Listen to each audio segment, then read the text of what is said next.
What is up? This is Tony Wiggins with another edition of Locked On Jaguars on a Monday. Rumors, turmoil, leaks. How about losing? Team falls to 2-11. I'll tell you what's wrong with this infested franchise in just a second. You are Locked On Jags, your daily Jacksonville Jaguars podcast. Part of the Locked On Podcast Network. Your team every day.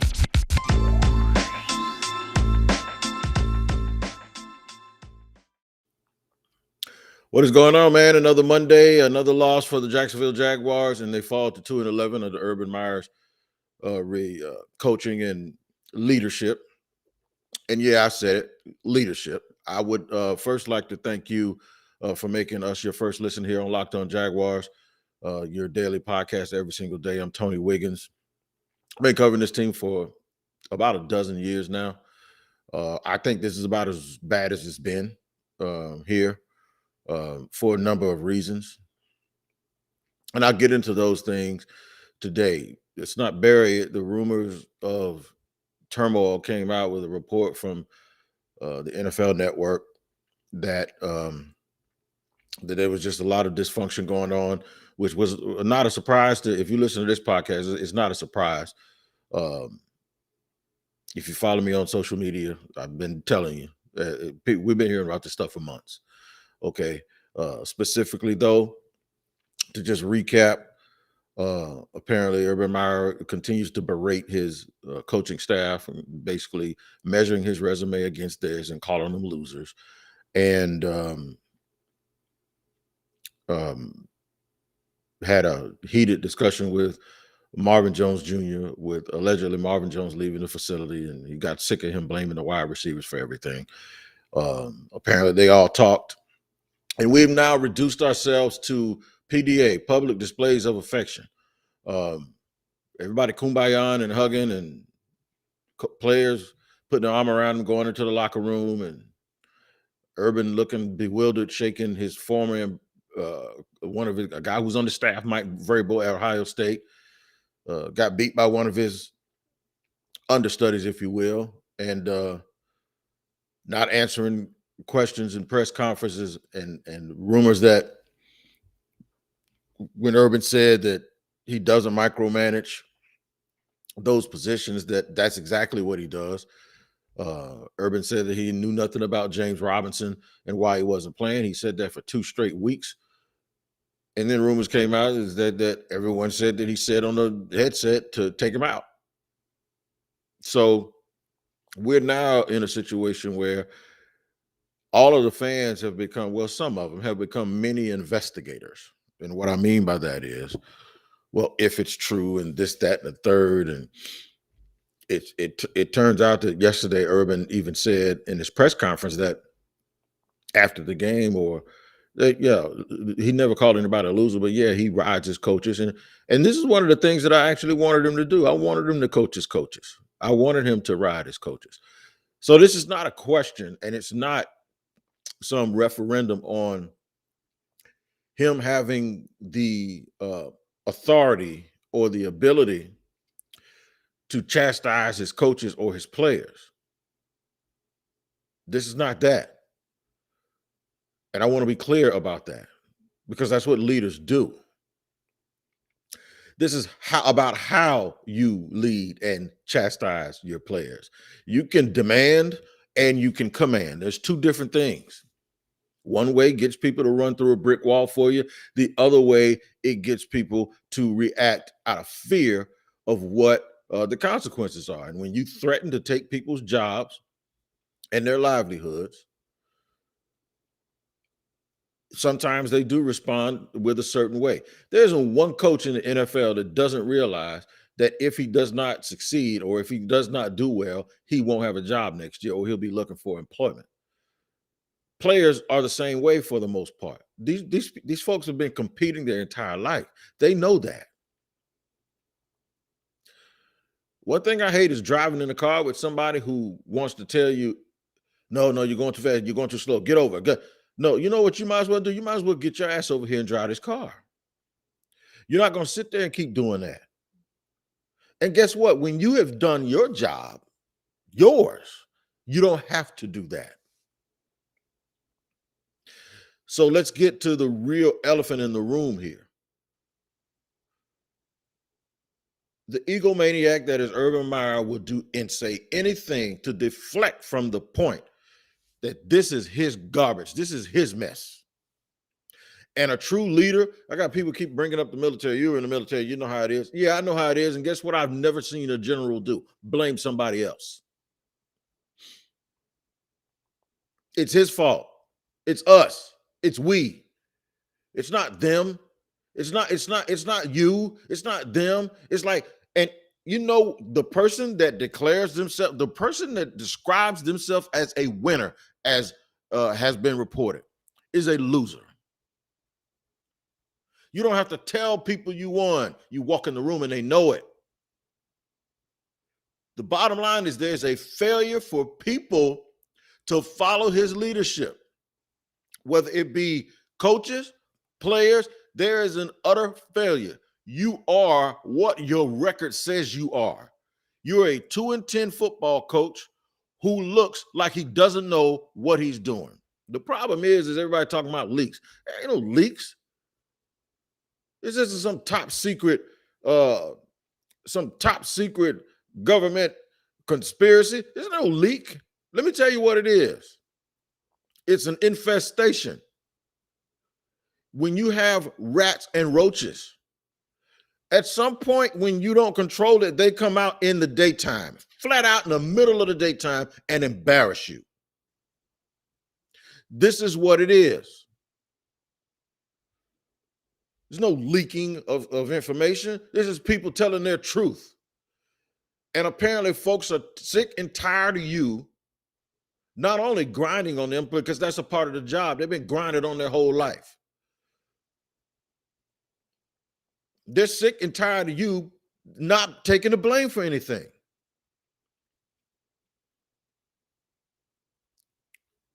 I'm going to tell you what he needs to take the blame for, and it's simple.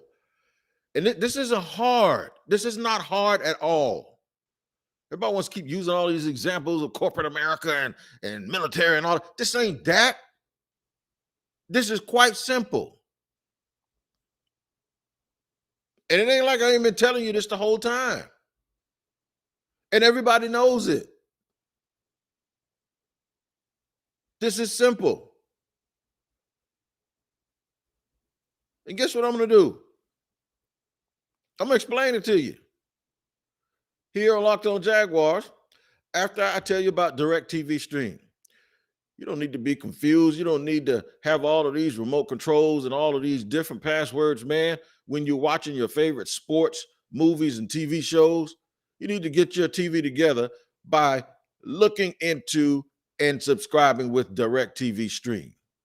Now, I know you're like, man, well, what is DirecTV Stream? Well, you call DirecTV or go to directtv.com and you'll find out. But what I'm going to tell you is all of these different remotes, all of these different platforms, all of these different passwords where you have your TV. You might have one TV set, but you got a whole bunch of things going on with a whole bunch of different stuff. Got to click this, click that. That stuff is confusing. You don't need all those remotes. And you don't need all of those different services. You need one, and that's DirecTV Stream. Juggling all that stuff could be crazy. You don't have to do it anymore. You need to get rid of the clutter and the confusion and get your TV together. Make it simple, man.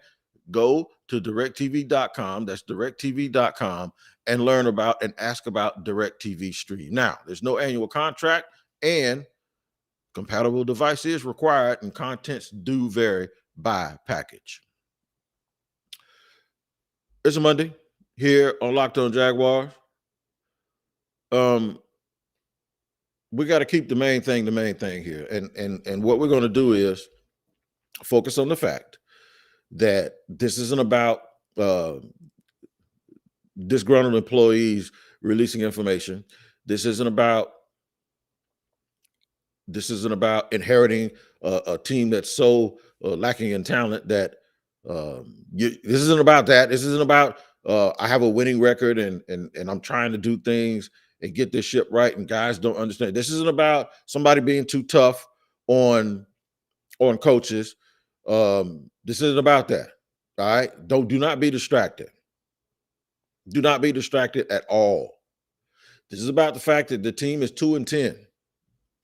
This is about the fact that they're actually worse than they were last year. This is about the fact that Trent Baalke and Urban Meyer the whole time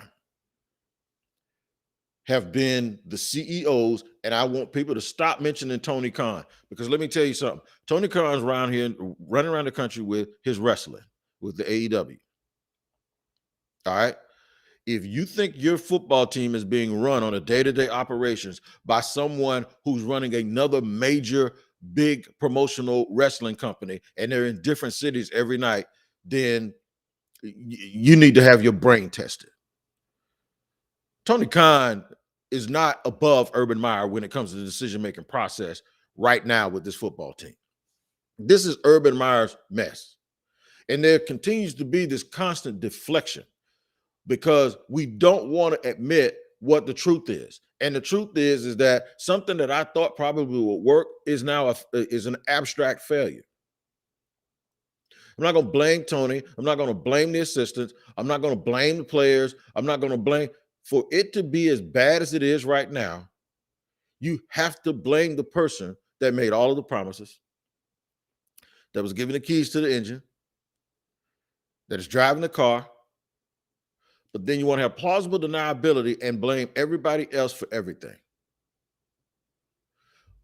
We had players who were giving all of these funny interviews in training camp and all of this swag to now saying we only control the controllable.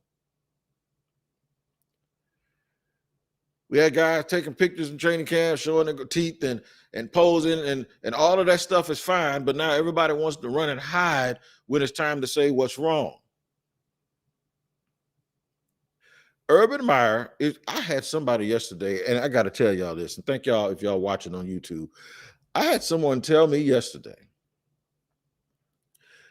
that it's not his fault that the coaches are bad and that the players suck. So if that's the case, what is he here for? If it's not his fault that the coaches that he chose are awful at their job, and I don't think they're great, but that's not an indictment on them. It's an indictment on him. Darrell Bevell was available for a reason. Brian Schottenheimer was available for a reason. He didn't poach them off somebody else's coaching staff. He retained George Warhop. He had a chance to retain Keenan McCardell, and he didn't. I don't blame nobody for wanting to bring their own people in, but Sanjay Lal isn't even his people.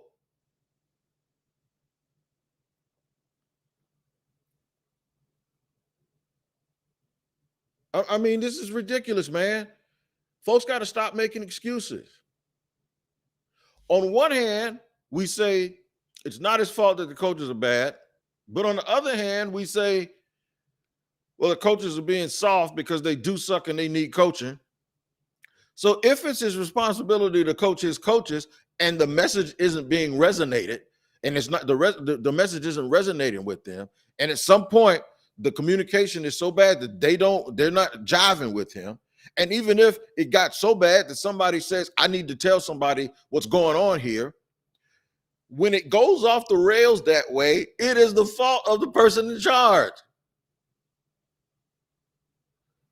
We want to keep giving him the responsibility and saying that it's his responsibility to do these things, but we don't make him take responsibility for when it goes bad. Don't you guys see what you're doing? You don't get authority without the responsibility that comes with failing or succeeding. That's the thing about authority. It's on you. You pick those guys. If they suck, that means you picked a bunch of guys that sucked, right? Part of your job is picking good coaches and good players and coaching your coaches and coaching your players. So if you picked, just like if you pick, why did we fire Caldwell accordingly to everybody else? Because he picked players that suck, right? So if you pick coaches that suck, it's the same thing.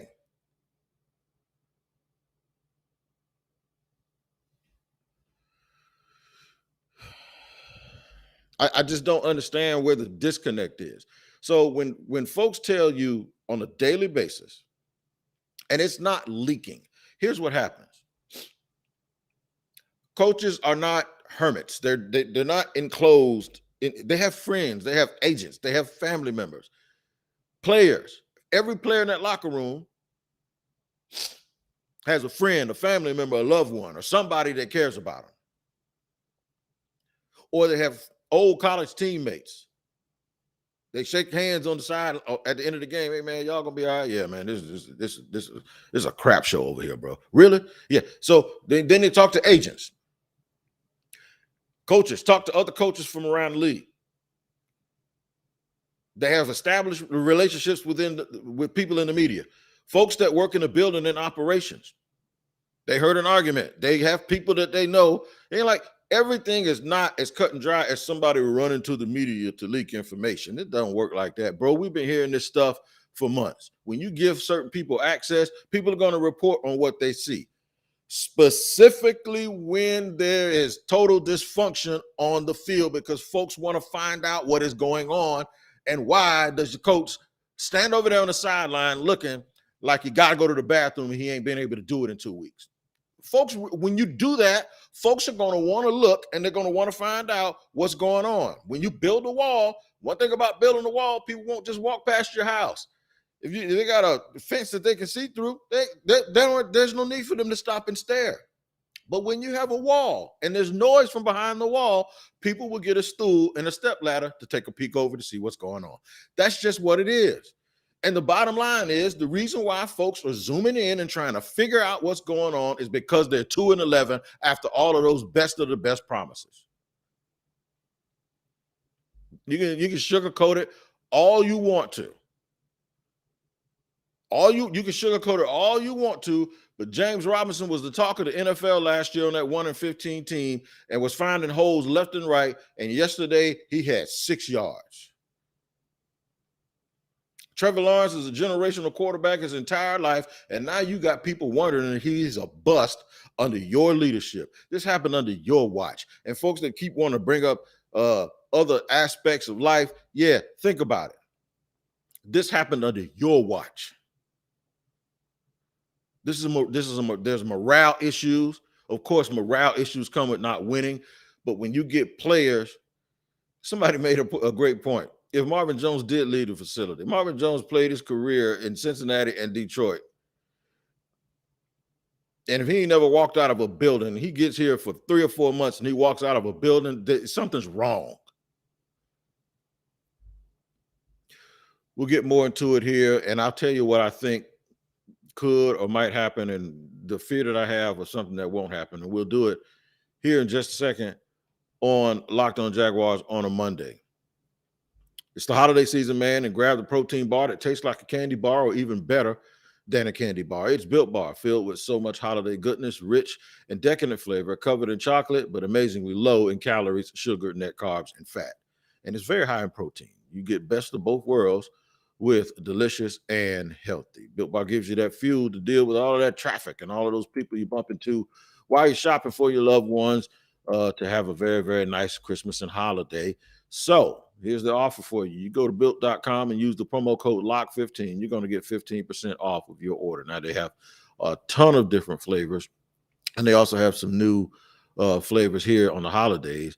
Ain't nothing like a good Built Bar while you're drinking some hot chocolate on one of those cool winter days. So make sure you go to built.com, check out Built Bar, and use the promo code LOCK15 and get 15% off your order. Now, if you're looking for a suggestion for a flavor, salted caramel is my favorite one, and I think that it might work for you too. So check out Built Bar at built.com.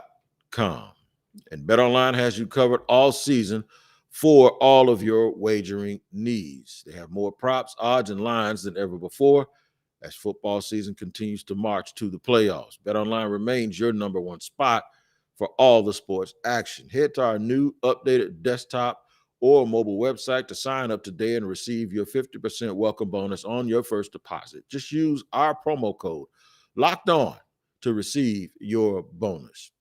Even basketball is kicking up, man. You got boxing and UFC every day, and your favorite Vegas casino games are also available. So don't wait to take advantage of all the amazing offers available for the 2021 season. BetOnline is the fastest and easiest way to bet all of your favorite sports. It's BetOnline where the game starts. All right, man, we pushing through here on a Monday, and it's grief council time. You know, we're kind of experts at overcoming this hangover. You know what? We're real good at it. One day we're gonna put this stuff in a bottle and we're gonna sell it when we get better, and all of these other franchises are bad, and we're gonna have a formula and a recipe to get over bad football every single week here with the Jaguars. And trust me, I don't want to do this any more than you guys want.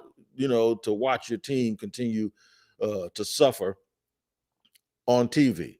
The one thing, though, that has never happened in the past was someone being in a position that Urban Meyer's in and seemingly blaming everyone else, and never once saying, a few weeks back, he could have really won people over by saying, we've learned some valuable lessons, and there's some things that we need to reevaluate in our approach.